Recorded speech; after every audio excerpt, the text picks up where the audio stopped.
মই কংগ্ৰেছক ভাল পাই ইয়াতে ভোট বিচাৰিবলৈ অহা নাই। মই কংগ্ৰেছ পাৰ্টিৰ মানুহ নহয়।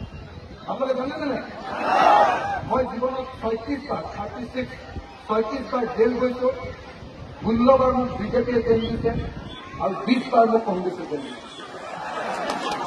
আপোনালোকে জানেনে নাই? জানেনে নাই? মই কংগ্ৰেছক ভাল পাই ইয়ালৈ অহা নাই। কিন্তু দেশত এনেকুৱা ডাঙৰ বিপদ হৈছে যে আমি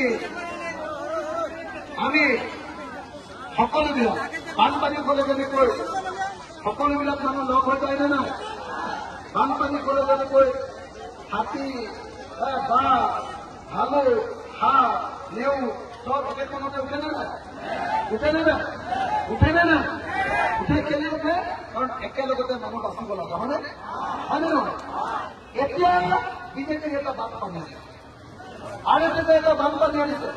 বানপানী আনিছে ঘৃণাৰ বানপানী, হয়নে নহয়? বিজেপিয়ে সংখ্যালঘুৰ বিৰুদ্ধে ঘৃণাৰ বানপানী আনিছে নে নাই? মুছলমানৰ বিৰুদ্ধে ঘৃণাৰ বানপানী আনিছে নে নাই? দেশৰ সংবিধান বদলাই দিয়াৰ বানপানী আনিছে নে নাই?